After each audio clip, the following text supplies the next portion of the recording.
Regis Prograis versus Devin Haney. Regis had a tough outing in his last fight. Haney definitely got the footwork and the distance control to be able to keep Regis away from him.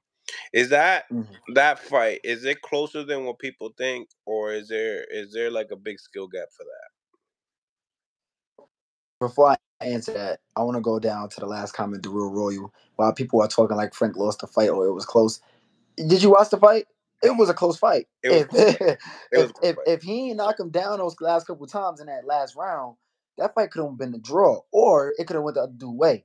Like, did you watch the fight? So you can't. I thought it was a draw. I thought it was a draw with the knockdown. Oh yeah. Mm-hmm.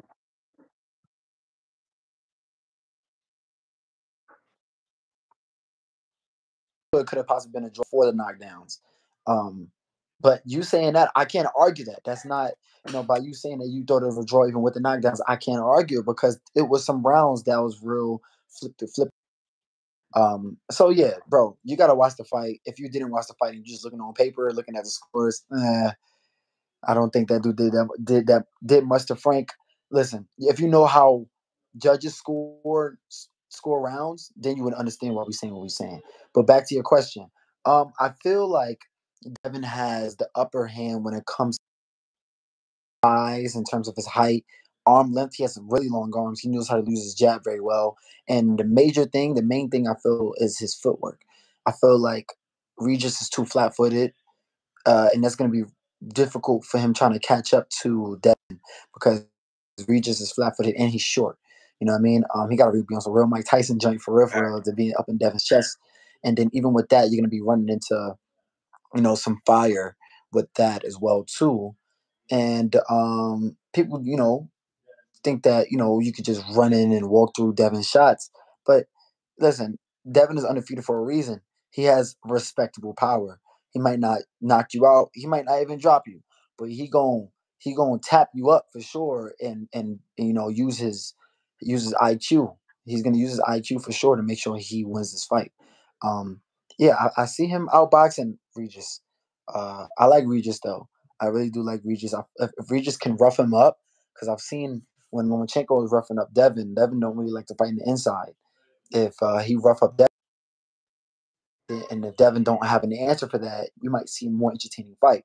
But it can be similar, not the same, but similar to Devin versus Kambosos with their jab, just popping, using the movements, and then just tagging them at will, and that's how I kind of see the fight going. Right. Yeah, I could definitely agree on that as well. Guys, we got 41 people on the live with 14 likes. I need to get these likes up. We got the one and only Shu Shu Bruce Carrington in the building. If you rock with Shu Shu, get these likes up. Let's be real. That's a fact. Get them likes up and subscribe. Don't forget to subscribe. Get them likes up. Hit that bell icon. So every single time he goes live, y'all know I get that alert for sure. Boom, that's my guy. So that 140 division, right? It's smacking. When we talk about, obviously your boy Tio seems like, he's the head guy with the lineal champion in the ring belt. Yeah. But when we talk about a matchup with him and Devin Haney, like, how do you see it? Like, that's a good fight. I would love that fight. That's a fight that's ooh. So I've noticed that dang, wow. I just had like about 3 different thoughts of this fight in 1 second. At first I was like, oh, it's gonna be like a 50-50 fight, blah, blah, blah.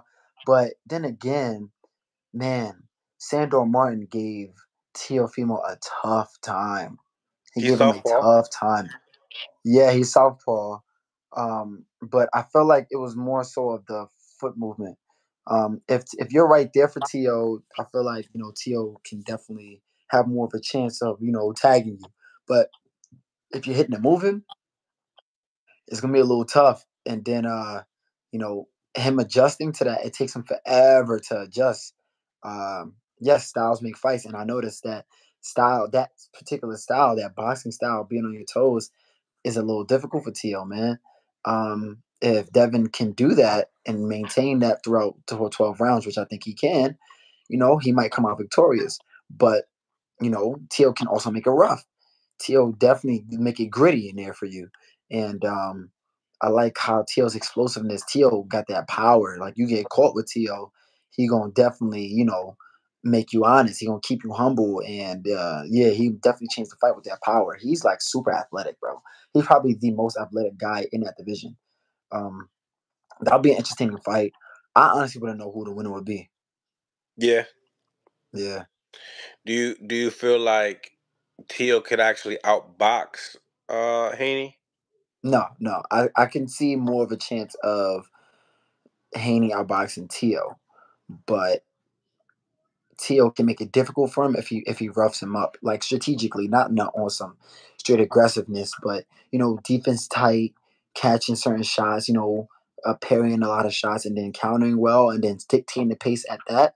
Like if you're first against Devin and stuff, like bro, like you're dictating the pace, then you can be able to control the fight. But if not, then you're gonna make it hard for yourself.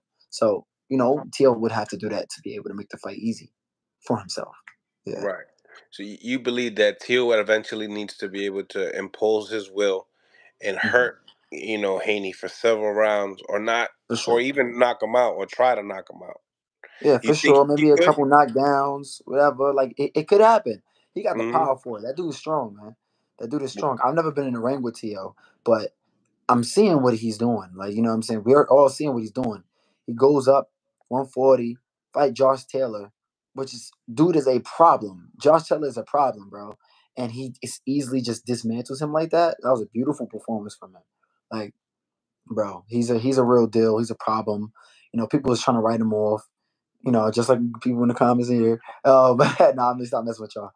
But yeah, people was trying to write him off, and he put himself back in conversation for all of the big fights, and I'm super happy for him because of that. But bro, like Tio got the goods, man. He got the goods to continue to be in the conversation as one of the best in the division. Right, right, Gordo. And like when it comes down to him, like in guys like Super Matias, Regis Prograis, do you Mhm. think stylistically, Tio's like that head guy at 140? Hmm. Or you got guys like in the come up that are gonna be fighting Jose Cepeda, Richardson Hitchens, that kind of make things, you know, kind of Yo, I spicy. want them to start getting in those conversations so bad. Like I want guys in that caliber to make their way up in that conversation so bad because it'll make 140 popping. Oh my Crazy. gosh. Yo, Richardson is so underrated. He's And then the so dog underrated. of Antonio Russell, the dog of Yes, and yeah, yeah. Antoine Russell. Antoine, my bad. Antoine, yo, bro, the dog, yo, he's a dog. He's like probably the most like aggressive out of all of their brothers. Like he's busy, bro. Like I love Antoine the way how he fights.